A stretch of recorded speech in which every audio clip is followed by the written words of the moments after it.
Greetings. Welcome to Class in Session.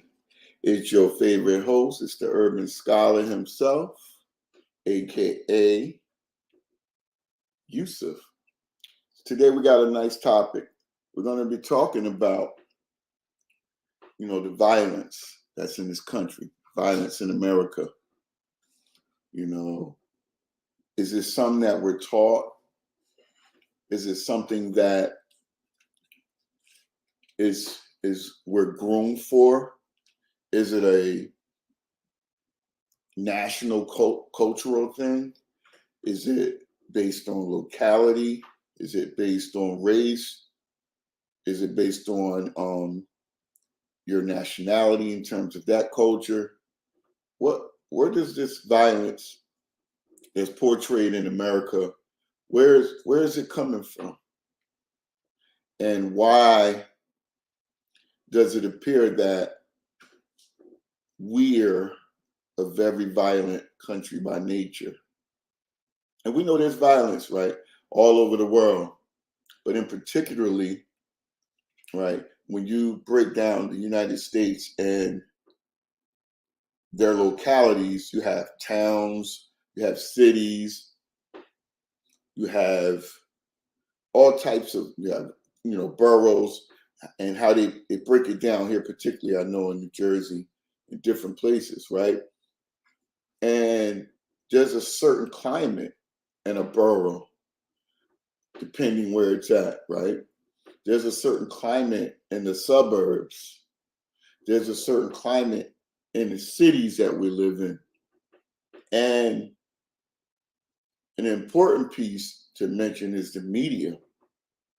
The media emphasizes the violence that's portrayed more in these cities that are predominantly comprised of people who are Black, African American, Spanish, and immigrants from different cultures, right? Asia and things of that nature, right? And there's Hollywood, right, where you see movies like with Jackie Chan, and there's another movie with it's called Taken, right? That's another form of violence. And then you have what we call the gang movies, right? That are based out of certain places like LA, New York, Chicago. Then you have the mob, right? Where we have documentaries of big time mob bosses, and they have documentaries where they talk about the biggest drug dealers, right?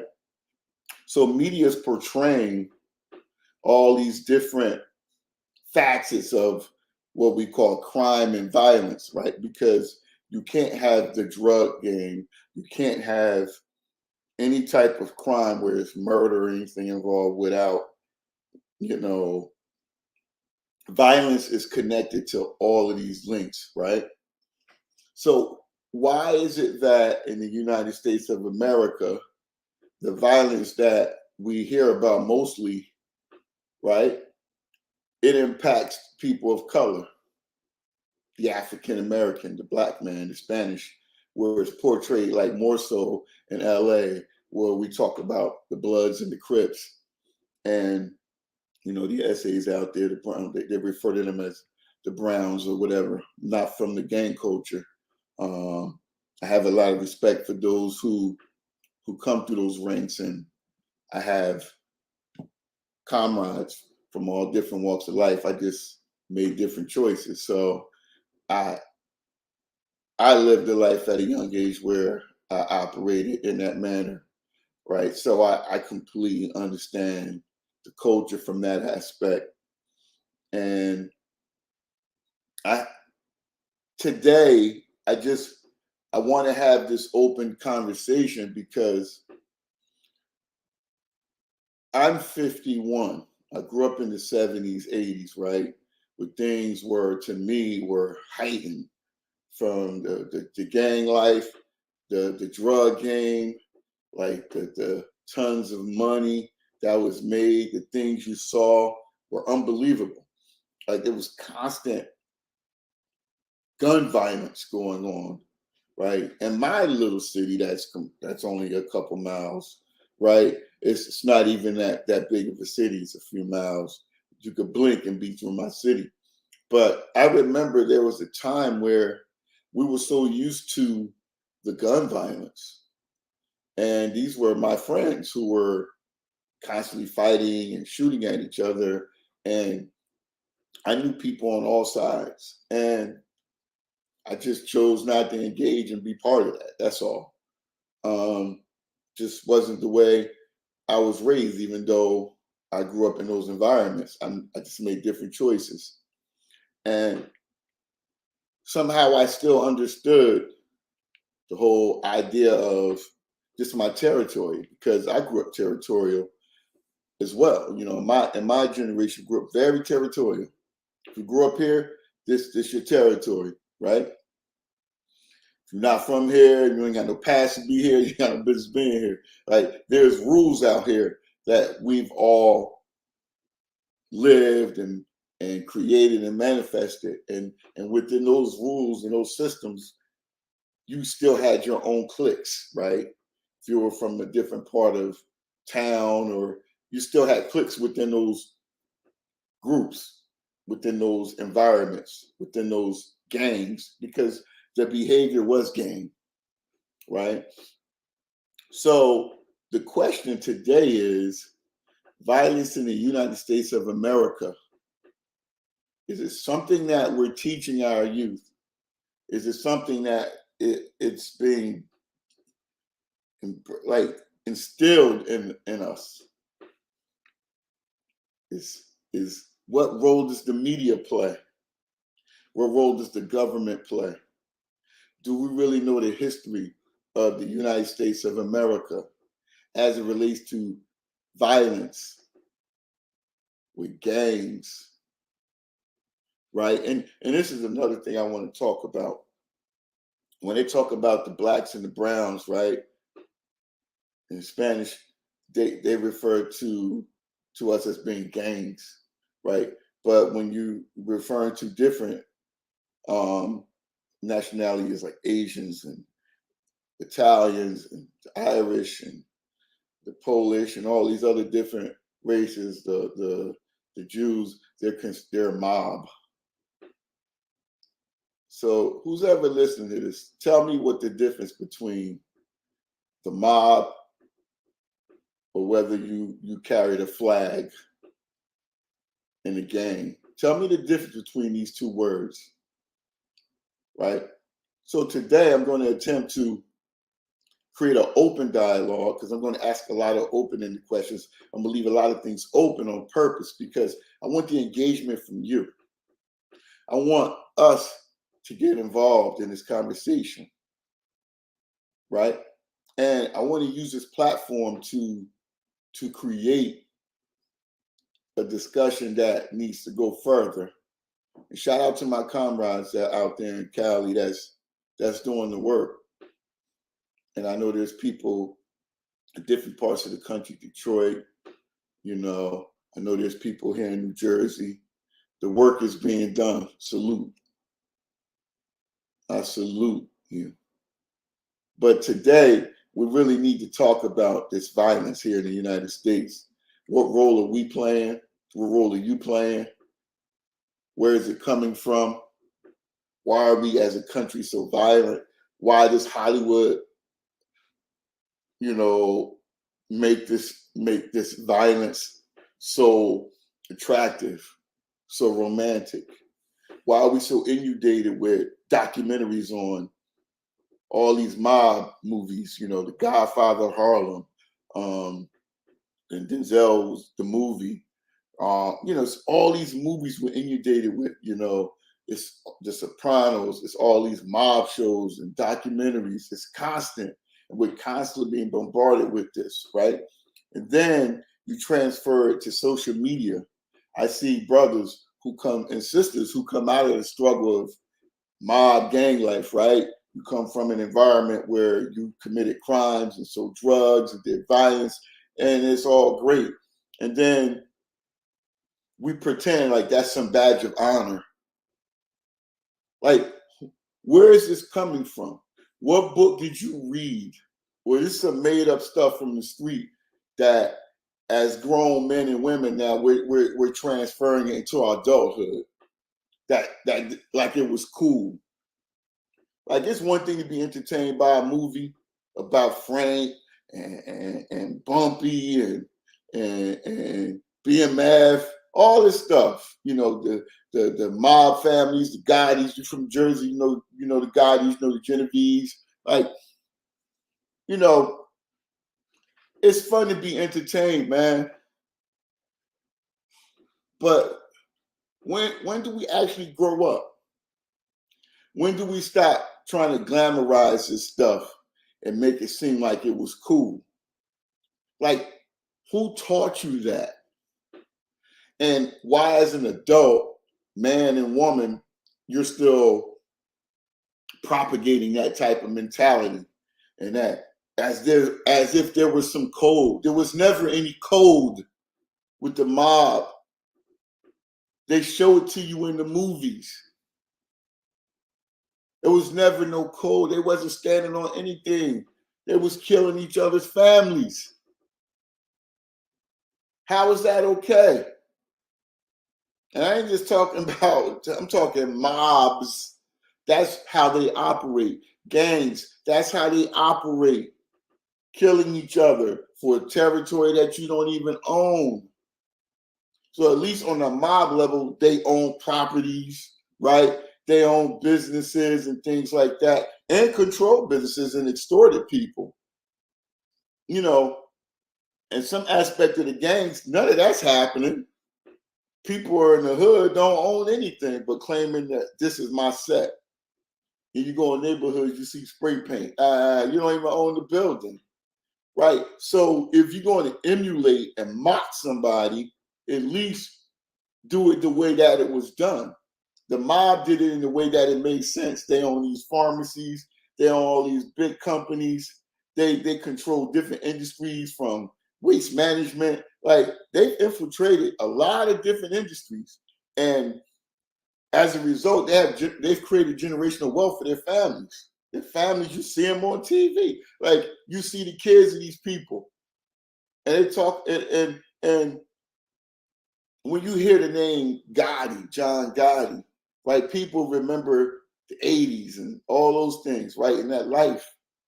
But all of these people cooperated, right? And I find, like, in our culture, in the Black culture, people always talking about this no snitching stuff, not even understanding the origin of it and what it was about.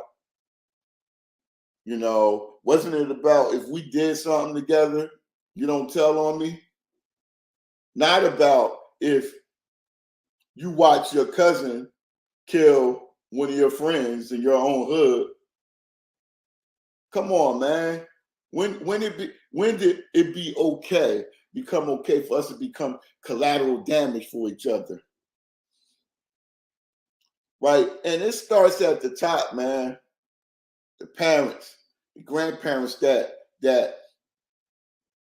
you know, they live where they can live, man. You know, people live where they can live. You know, my parents worked every day. Most of my friends' parents worked, and we still got into stuff, right? But today, I can honestly say a lot of my friends that live their life, they flip, man. They got business owners. They doing well, man. So at what point do you come out of that? They're not propagating all of this street crap, following some code. Nah. When do you become a productive person? When do you become a contributor to society? When do you take responsibility for the road that you paved incorrectly? And then when do you go back and correct it? When are you going to say I fucked up? When you want to say we was wrong? Salute to my comrades that's out there doing the work and telling these kids, nah, this ain't it. You ain't got to drop your flag, but we ain't got to be killing each other. We don't got to be destroying our own communities. Let's learn how to come together and build and do some nation building. If you want to hold on to your colors, that's fine. I'm telling you to stop the madness, stop the violence. Why are you killing your friends over some property or some set, over some color, over some drugs, some street bullshit that really adds up to nothing in life. Do you think at your funeral your family's going to be talking about, oh yeah, you know, such and such was a sergeant in the Bloods, and this one was a lieutenant in the Crips, and you know they really regulated in their hood? And nobody's going to be talking about that at your funeral. They're going to be trying to cover it up out of shame, right? But shame on you parents who your kids are out there living that life, and you're not even saying nothing about it to them. You're not even like stopping it. Like it's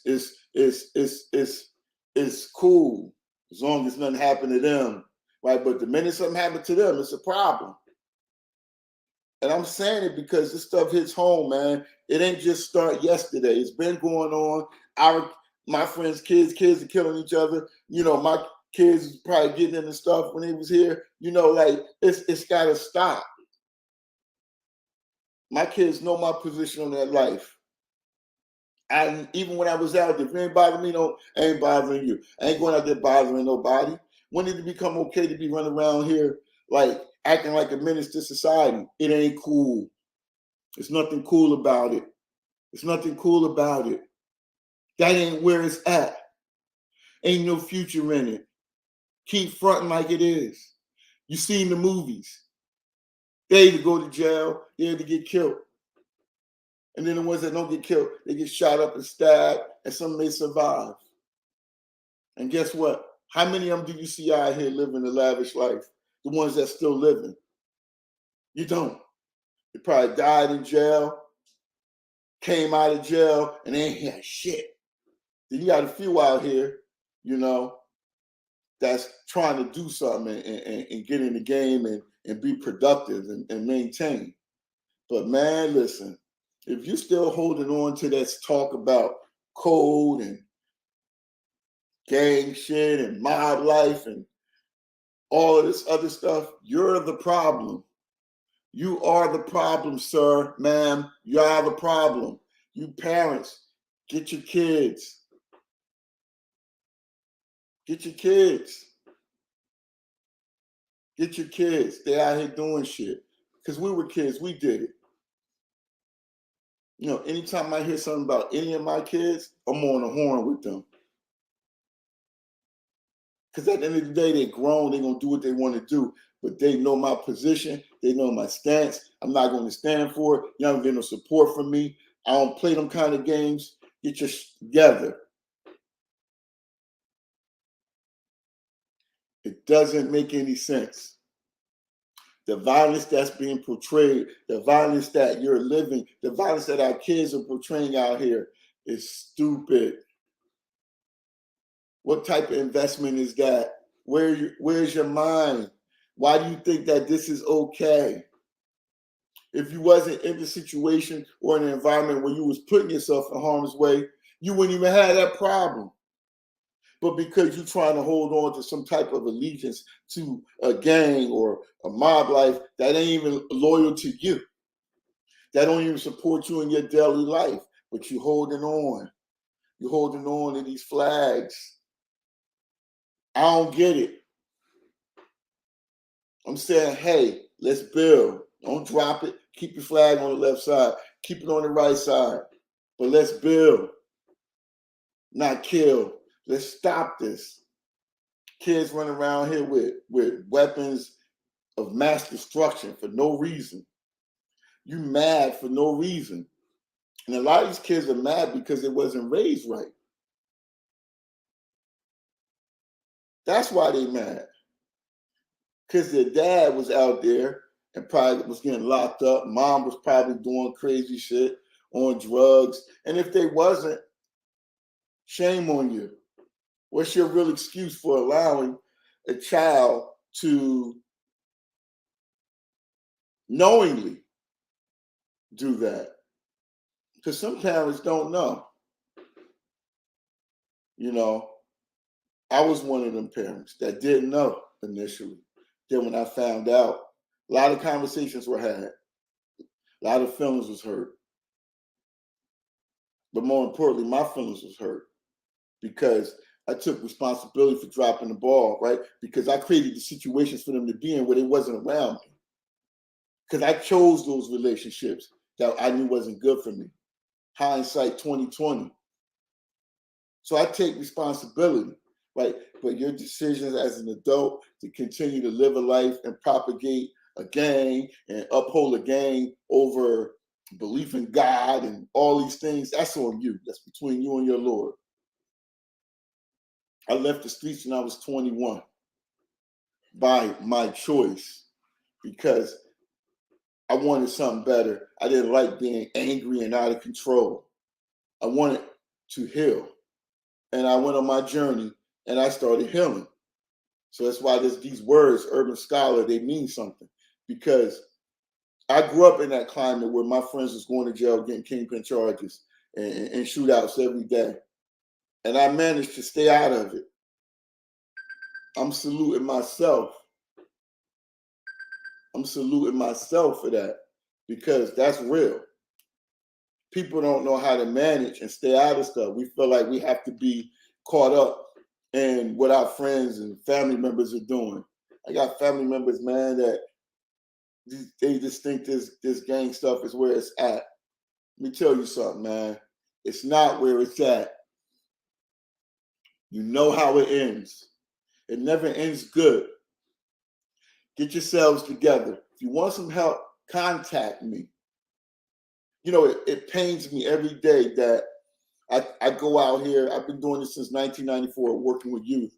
And it pains me that I could go out here every day and go to work and get paid to help people. And a lot of them don't want help, but the ones that do, they get it and they get it done, right? And then I come home and the people that carry my blood don't want my help. They only want it on their terms and their conditions. I'm in pain every day because of that. Because I'm a grandfather. So I've weathered those storms that y'all trying to deal with now.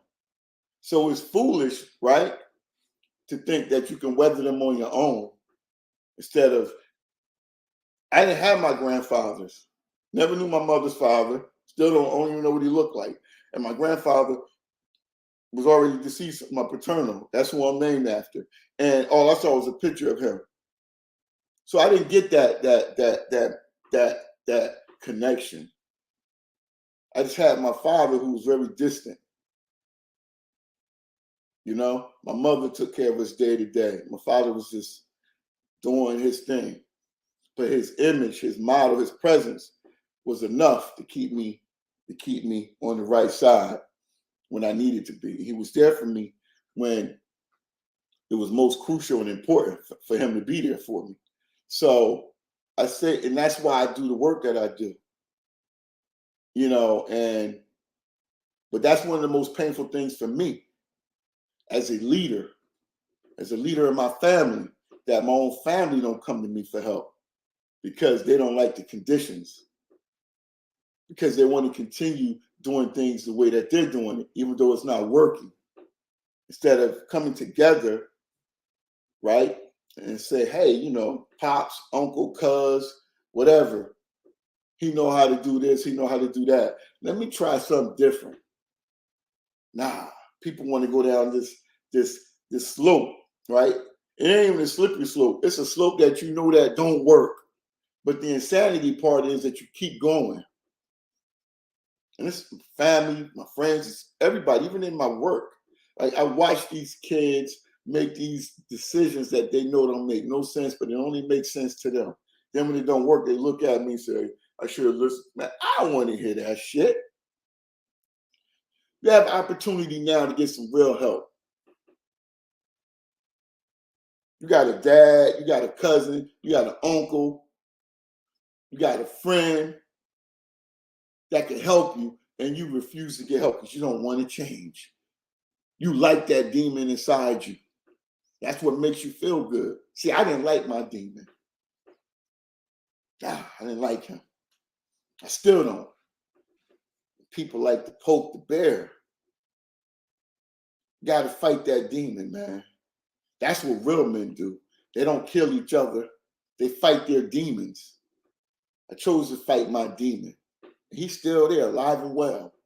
Some people's demon is trauma. Some people's, shit that happened to them. People were sexually abused. People were neglected. People were beaten, right? People were on drugs. Like, everybody got some type of trauma. Your demon is in you, eating you up, or you either beating his ass, right? You got to fight. Got to be willing to fight. If you're not going to fight your demon, you ain't going to fight for your life, you ain't going to struggle with yourself, then God bless you. The violence has to stop. The adults have to step up to the plate and actually do something. Put your hands out and grab these kids, hug them, pull them in and say, hey, we got to stop. We need to talk. We need to get you help. We need to find the right people. One of my brothers reached out to me last week, said, hey, man, I need help with my nephew. I said, I'll never turn back on family. Whatever y'all need, I'm there. Because I would want somebody to be there for me or mine. Do unto others as you would have them do unto you. To thine own self be true. You don't have to live that cowboy life. I'm not really sure why we thought this was okay. This rap music killing us. We don't even control the music. It's these corporations that's giving these guys this little bit of money. They're dangling money in their face, making them think it's cool. They do this. Oh, here you go.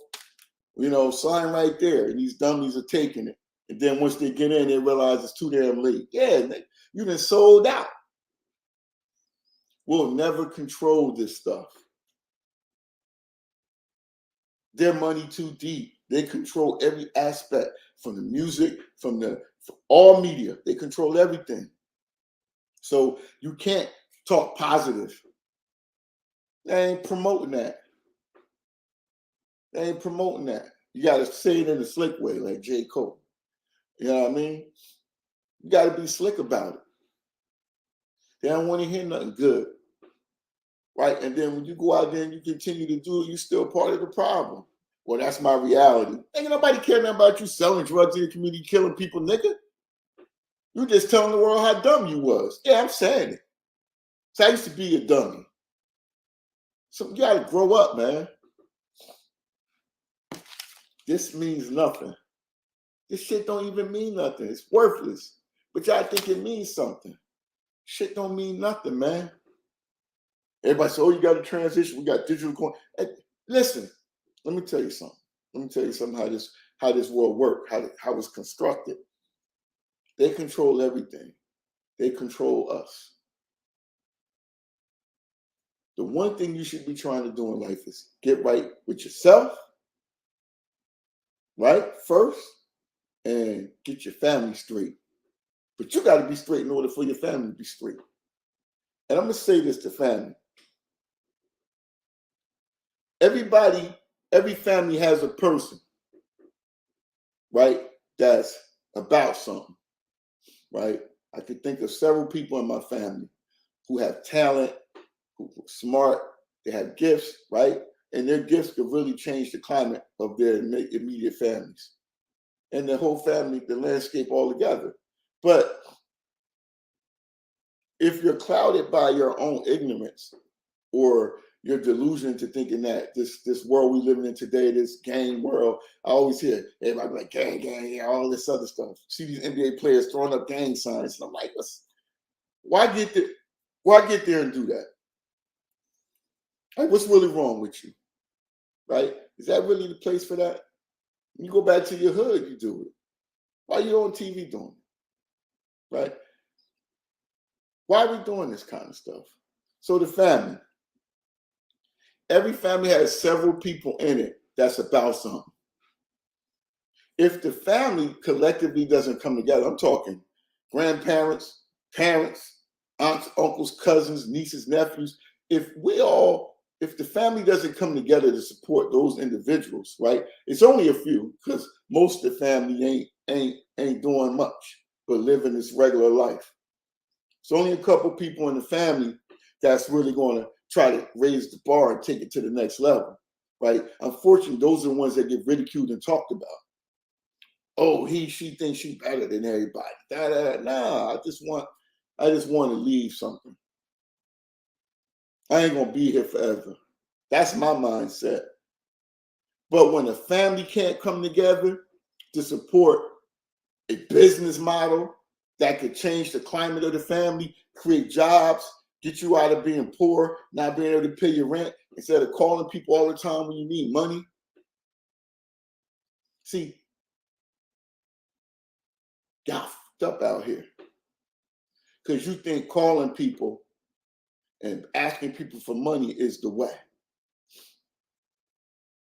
When you should be, the money you make, and you should be dedicating a portion of that and investing in that person or those persons who have something tangible that could ultimately change that. So say you decide every month I'm gonna contribute $100 to my cousin's business or whoever's business, and that's $1,200 a year. And that person says, okay, once this business takes off, blah, blah, blah, blah, these are going to be your returns. And if you continue to do that, you can increase, and we'll base your returns based on that. So you're planting the seed for long term, but you guys don't know how to invest. Y'all want it right now. So you call and say, oh, can I borrow this? Can I borrow that? With no intentions to give it back. You're raping people. You're destroying your own family. You're not helping anybody. You're selfish. You only care about yourselves. And that's the problem with family. Then you got these kids choosing to go out here on the street because they ain't got no skills. They ain't even went to school. So now they got to be out here thugging, selling drugs, flooding the community, thinking this shit cool. And it's all types of kids, Muslim kids, Christian kids, from all different backgrounds, man. Thinking that this shit cool. As adults, they doing it. Like this is the way to go. Then rapping and talking about it and moving throughout the hood, being a menace. That ain't cool, man. That ain't cool. Family members, check yourselves, man. Stop running people in the ground. If you're not going to be a person of value, you're not going to be a contributor, and get away from people. If you want to choose to be a violent person, get yourself away from people. You parents that have kids that's out here perpetrating violence, please get them some help. If you need help, let me know. Locally, if you need me, call me, right? Let me know. And I'll determine on whether or not I can help or how I'm going to help. You know, I get a lot of phone calls. I don't hear from people, then I get phone calls for certain things. And it's cool, but guess what? It's tax season. None's free anymore. Because anytime you give somebody something for free, they don't value it. They're going to fumble it. So please stop calling me for free advice. Please. People get tired. You're not going to follow it anyway. So you're going to get taxed. That's just the way it got to be. Because we're so used to using people and running people in the ground, we don't care. And as a community, if there's violence going on in your community and not one or two people are not doing nothing, these so-called organizations, nothing's happening. Nobody's doing no work, but everybody's chit-chatting, talking about it. I hate talking about what I do because it's only on the surface. But I've been doing this since 94 out here. I ain't gonna never turn my back on the streets because that's who created me with my parents. I got a dose of all of that. So I got the good world. I got a mix of everything. And I'm grateful and I'm thankful. The Urban Scholar is here and we're going to get this thing going. But I want y'all to really think about this violence. Why are we so violent here in America? Why are we allowing our children to be so angry? Get them some help. Get yourself some help. It starts with you. This is Class in Session. It's the Urban Scholar. We want to thank you for watching and listening. Please leave your feedback. Shout out to Urban Scholar, Gary Urban Scholar Music Group. Let's keep this thing going. I want to hear your feedback. And hey, let's just do something different. Let's stop the violence. Peace.